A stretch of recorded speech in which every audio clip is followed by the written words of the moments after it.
A paz dos seus irmãos, que bom nós estarmos juntos mais uma vez. Eu sou o pastor Emerson e é sempre bom ter você conosco aqui na nossa Escola Bíblica Online. E nós estamos, olha aqui, no nosso quarto trimestre de 2023. Nós já estamos chegando no final do ano e esse tema é absurdamente empolgante. E ele vai dizer assim: até os confins da terra, pregando o evangelho a todos os povos até a volta de Cristo. Então é um tema muito propício, um tema muito atrativo para nós que somos servos do Senhor e temos o desejo de fazer, de cumprir a sua vontade. E nessa lição de número 3, a lição de número 3, que vai ser ministrada dia 15 de outubro, dia dos professores, então parabéns todos os nossos irmãos professores, você que nos acompanha, que está sempre conosco, e a todos os professores, né, seja da área secular, seja da área eclesiástica, teológica, escola dominical, todos aqueles que se dispõem a ensinar. E nesse dia 15 de outubro, na lição de número 3, nós vamos falar sobre missões transculturais no Antigo Testamento. Então nós vamos trazer esta ideia de que a missão não é algo do Novo Testamento apenas, com a grande comissão de Mateus 28 ou Marcos 15, né, com o Atos 1 e 8, não. Nós vamos ver que Deus, ele tem um plano, um projeto desde antes da igreja. Desde Israel, o Senhor já tem um projeto.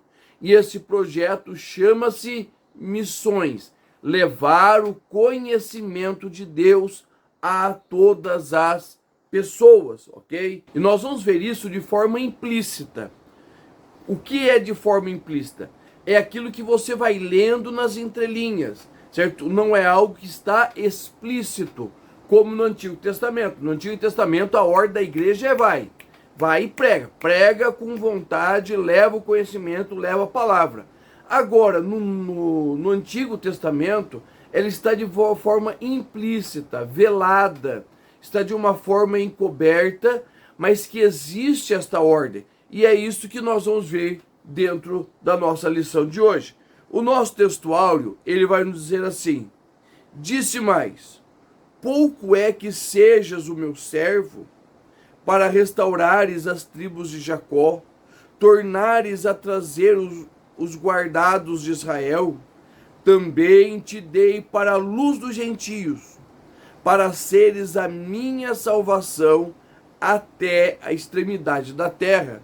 Isaías capítulo 49, versículo 6. A verdade prática diz assim: o amor de Deus para com as nações deve ser o mesmo objetivo de todos que militam pela salvação das almas perdidas. Ou seja, o nosso Deus é um Deus missionário. Nós já vimos isso nas nossas aulas anteriores. Já ficou muito bem claro para nós esta ideia de um Deus missionário, um Deus que vai, um Deus que salva, um Deus que está buscando. E isso, irmãos, faz parte do propósito de Deus para Israel. Israel foi chamada para ser um povo escolhido, foi chamada para ser uma nação de missionários.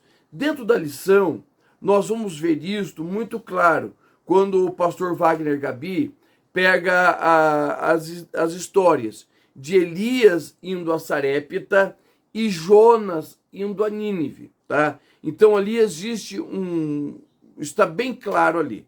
O que eu vou fazer? Eu vou trazer para você uma pré-aula, vou trazer subsídios, vou trazer para você um outro viés, certo? Que vai na mesma direção, mas com outras informações. É por isso que eu preparo o meu PDF, certo? Esse material está disponível no nosso grupo do WhatsApp.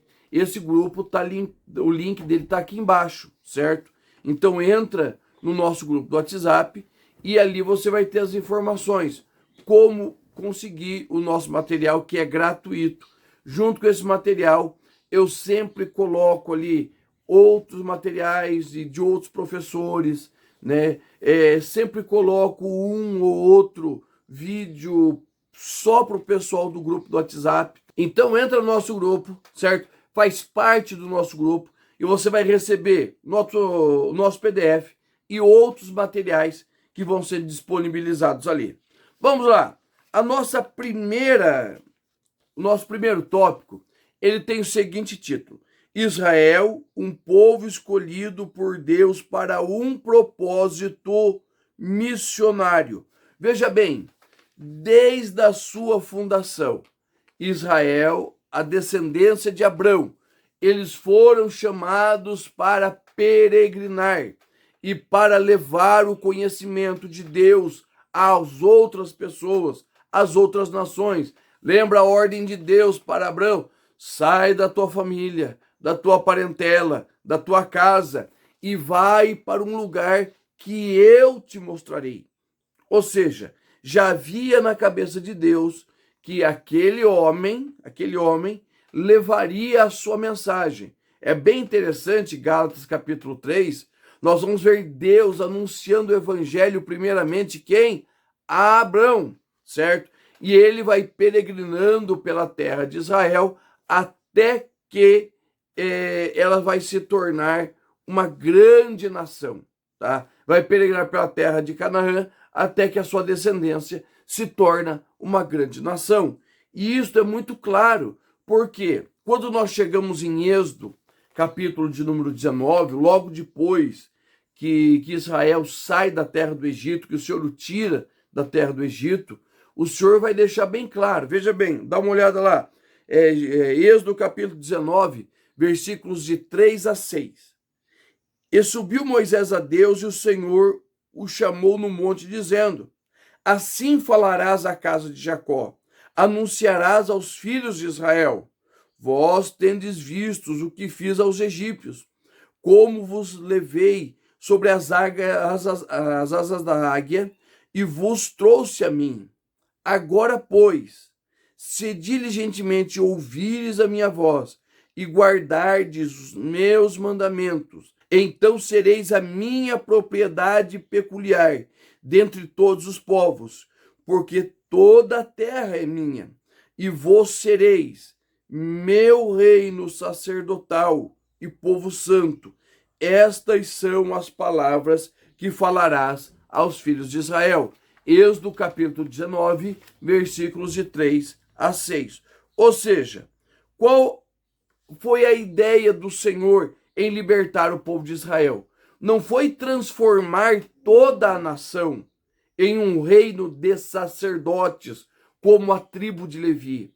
Mas o sacerdócio que está colocado ali é a ideia de ser um mediador entre Deus e os homens. Qual era a função do sacerdote no Antigo Testamento? Ele levava as petições do homem a Deus e trazia a resposta de Deus ao homem. Então nós temos ali o Senhor querendo que a nação de Israel se tornasse uma nação de sacerdotes, uma nação de homens e mulheres comprometidos em levar o conhecimento de Deus sobre todas as nações. Mas Israel não compreendeu isso. Veja bem, nós temos um salmo, o salmo de número 67, e esse salmo de número 67 vai explicar algo que Israel não compreendeu. Quando nós vamos para Números, capítulo de número 6, versículos 24, 25 e 26, nós temos ali a bênção sacerdotal. O que é a bênção sacerdotal? É uma bênção que o Senhor estipulou na boca de Arão e os seus descendentes, como sumos sacerdotes, que eles abençoariam a nação de Israel com prosperidade, crescimento, com caminhos aplainados. Só que eles entenderam que isso era só para eles. Agora o salmista, no Salmo 67, ele vai compreender que Deus chamou toda a nação de Israel para ser abençoada, mas também para ser uma bênção. Ouça o Salmo de número 67. Seja Deus gracioso para convosco e nos abençoe, e faça resplandecer o seu rosto sobre nós, para que conheça na terra o seu caminho, e entre todas as nações a salvação. Louvem-te, ó Deus, os povos, louvem-te todos os povos. Ou seja, na visão de muitos israelitas, a bênção era só para eles. Na visão do salmista, o salmista compreendeu o propósito de Deus, que esta salvação, que esta bênção, que este caminho que deve ser conhecido entre todas as nações, ou seja, a ideia aqui é que haja salvação a todas as pessoas através de Cristo Jesus, através do nome de Yahvé que seria anunciado ali pelo descendentes de Abraão. Então, o Antigo Testamento, ele vai deixar claro que o desejo de Deus é que todo Israel fossem testemunhas e pregoeiros da sua mensagem. Mas nós sabemos que isso não aconteceu. Não aconteceu por quê? Porque Israel, ele compreendeu que ele era um povo exclusivo, certo? Não exclusivo no sentido de único para Deus, na forma de adoração, um povo especial para Deus. Mas eles entenderam exclusivo da forma excludente. Sou eu e apenas eu e mais ninguém. Então eles deixaram de cumprir o seu papel. Eles deixaram de cumprir a sua missão. O profeta Oséias, no seu capítulo 1, no versículo de número 9, vai dizer assim: E disse o Senhor, põe o nome de Lo-Ami, porque vós não sois mais meu povo, nem eu serei o vosso Deus. Ou seja, o pecado de Israel, o afastamento de Israel e a negligência de Israel em cumprir a vontade de Deus trouxe uma determinação. E a determinação é esta: eu não vou ser mais o seu Deus. Por quê? Porque vocês não querem ser o meu povo. Vocês não querem me obedecer. E isto, irmãos, isto vai marcar profundamente a nação de Israel. Esse desejo de Israel de se afastar do propósito de Deus. Então, o que nós precisamos compreender? Que missão não é simplesmente levar o evangelho, mas é compreender o seu papel dentro dessa chamada, desta vocação de levar o evangelho. Israel deixou de lado esta vocação, mas nem por isso o plano de Deus parou. O plano de Deus independe de homens, independe de pessoas. O plano de Deus depende da vontade do Altíssimo. E é aí que nós temos o nosso tópico de número 2, que vai dizer o amor de Deus para as outras nações. Então, quando Deus chama Abrão e a sua família, Deus está chamando pessoas que foram criadas por ele, é lógico, mas que não tinham conhecimento de Deus. E Deus se revela a Abraão. E Deus quer que Abraão leve esta revelação às demais pessoas. E além de Abraão, além de Moisés, Deus vai usar os profetas. Se você pegar a partir de Elias, Eliseu, e nós vamos entrando aí no profetismo, dentro da Bíblia Sagrada, nós vamos ver que todos eles saíram a peregrinar, certo? Mesmo Isaías, que era um profeta palaciano que vivia no palácio, a sua mensagem de juízo alcançava todas as nações. Mas preste atenção, a mensagem de juízo de Deus não é uma sentença declaratória. vou destruir. Ela está falando que se você se arrepender, eu posso tirar a mão. A exemplo do que nós vimos com Jonas. Jonas foi pregar em Nínive e a ordem era essa: virei com julgamento, destruição. Mas se vocês se arrependerem, eu trarei a minha graça sobre vocês. Eu trarei perdão, eu trarei reconciliação, eu trarei nova vida, eu trarei nova perspectiva. E nós vemos que isso acontece. A partir do momento que eles se convertem, o Senhor retira a palavra de maldição e traz sobre eles a palavra de redenção, de misericórdia, tá? Então, é muito, muito interessante você olhar desta forma.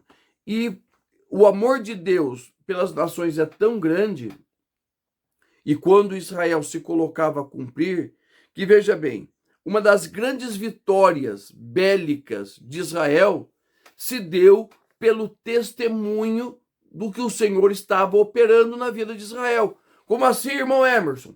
Olha lá, né, no livro de Josué, quando nós encontramos a prostituta Raabe, ela abre as portas da sua casa, ela esconde os espias, por quê?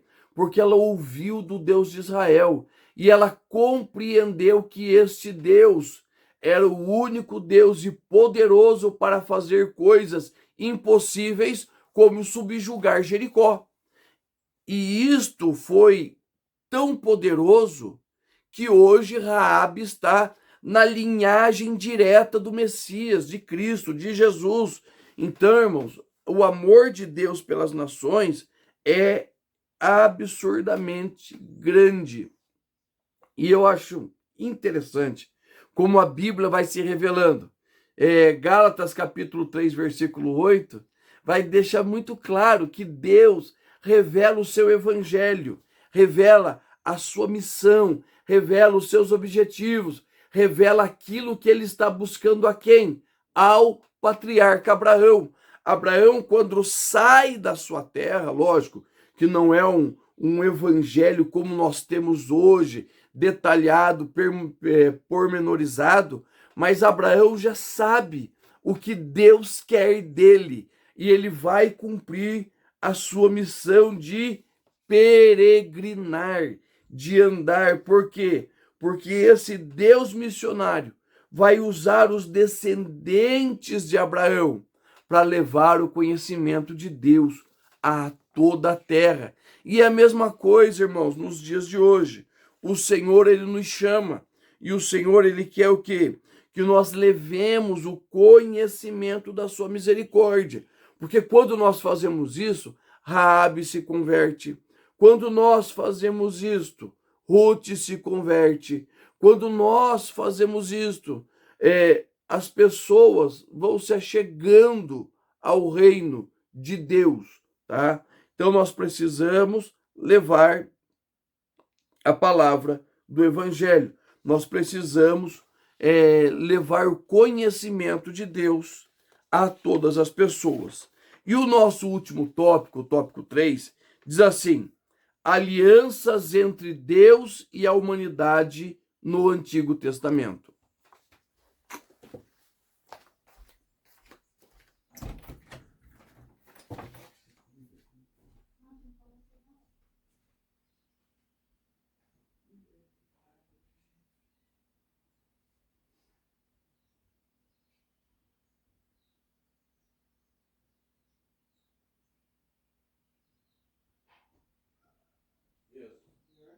Coloque vela onde tá pegando.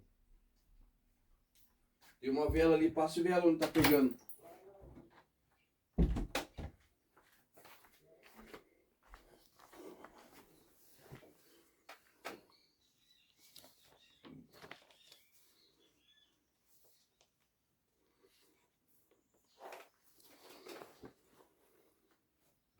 E o nosso último tópico, o tópico de número 3, diz assim: aliança entre Deus e a humanidade no Antigo Testamento. Veja bem, nós cantamos, pregamos, Deus é Deus de aliança. Mas o que é uma aliança? Uma aliança é isso daqui, ó. Isso daqui. É um acordo firmado. Este anel é um símbolo da minha aliança com a minha esposa. Ou seja, de um acordo que nós fizemos. Eu vivo para ela vive para mim, certo? Isto é uma aliança. E a aliança é feita entre Deus e o homem. E é interessante que esta aliança é sempre Deus que faz. É Deus que estipula as alianças. Por quê? Porque eu tenho condições de pedir eu tive condições de pedir a minha esposa em casamento. E também nada impediria ela de ela me pedir em casamento. Ou seja, ambas as partes são iguais e podem tratar os termos do acordo. Agora, a nossa aliança com Deus, nós somos diferentes de Deus, claramente diferentes, né? Ele tem todo o poder e ele não tem necessidade de nós, mas mesmo assim, ele se dispõe a firmar uma aliança conosco, tá?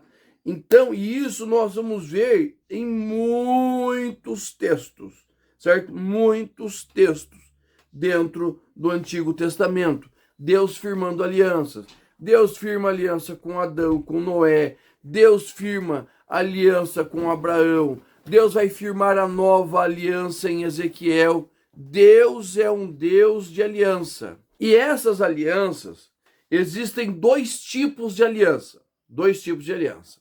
Existem as alianças incondicionais e existem as alianças condicionais.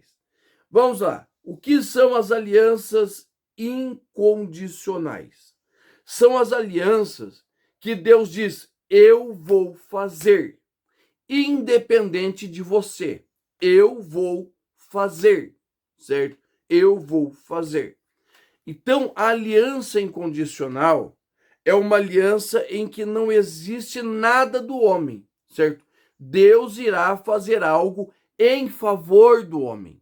Já a aliança condicional, ela começa com as palavras se, porém, quer dizer, existe uma condição. O homem precisa cumprir determinadas etapas, vamos dizer assim, preencher algumas lacunas. O homem tem de fazer algo para receber algo, entendeu? Então, estas são as alianças condicionais. Existe uma condição. Para que eu receba isto, eu preciso fazer isto. Então, são as alianças condicionais e as alianças incondicionais. Mas como que nós vamos entender isto na prática? Se nós formos pensar nas alianças, nós vamos ter 9 alianças em todo esse período nosso. São 9 alianças. Não é a nossa ideia estudar as alianças hoje, né? A teologia das alianças, o aliancismo, mas para nós termos uma ideia. Então, vamos lá. O que é esta aliança? Primeiro, é uma forma de revelação de Deus. Deus vai se revelando através das suas alianças. E essa aliança, elas também são complementares. Uma aliança complementa a outra. Uma vai puxando a outra e não são excludentes. Fechou uma aliança, vamos começar outra. Não, elas vão sendo incorporadas uma à outra e elas vão trazendo uma plena revelação de Deus. As nossas 9 alianças que nós temos na Bíblia primeiro, a aliança eterna, depois a aliança edêmica, a aliança adâmica, a aliança noaica, a aliança abrâmica, mosaica, palestina, davídica e a nova aliança. E preste atenção, todas essas alianças estão registradas aonde? No Antigo Testamento, certo? Mesmo a nova aliança, que é o que nós vivemos hoje, ela já é anunciada no Antigo Testamento, tá? Então, estas alianças, elas surgem onde? no conselho divino, certo? No coração de Deus, e elas são trazidas ao homem, certo? Elas são trazidas ao homem. E isso vai fazer o quê? Vai fazer com que o homem tenha um pleno conhecimento de Deus, uma plena visão de Deus sobre quem ele é e o que ele quer sobre nós. E lembre que eu falei, a aliança eterna se complementa com a edêmica, que se complementa com a adâmica, e uma vai complementando a outra, até que nós chegamos no nosso tempo, que nós temos um pleno conhecimento da graça de Deus. E esta graça é Cristo manifesto entre nós. E só para nós podermos já ir encerrando, existe 3 pontos que são cruciais dentro de todas as alianças, certo? 3 pontos que nós precisamos marcar sobre a aliança: as palavras da promessa, o sangue da aliança e o selo da aliança. Primeiro, as palavras ou promessa da aliança. Ela é feita por Deus, certo? Ela parte do Senhor. E ela vai demonstrar o quê? Vai demonstrar o que o Senhor quer, qual é a vontade de Deus. Deus fala à mulher: você vai gerar um descendente que esmagará a cabeça da serpente. Não são uns, não é uma nação, é um descendente que esmagará a cabeça da serpente. Deus fala para Abraão: você será uma bênção. Você abençoará, os seus descendentes abençoarão todas as nações.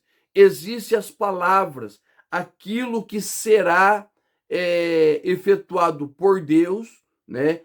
Unicamente quando for incondicional, e será feito pelo homem e Deus quando for condicional. Mas lembre-se, é parte sempre de Deus o desejo de realizar uma aliança. Segundo, o sangue da aliança. Este sangue é literalmente sangue. É sangue que marca o encontro de Deus com o homem. Preste atenção, todas as vezes que houver uma aliança, existe um pacto de sangue. Irmão, sangue é moeda espiritual, certo? Sangue é moeda espiritual, de tal maneira que todos os patriarcas, homens de Deus, profetas, eles falharam em cumprir o propósito de Deus. Por quê? Porque não houve derramamento de sangue. Jesus morreu exclusivamente para o perdão dos nossos pecados. Então, sangue é moeda espiritual. E temos, por último, o selo da aliança.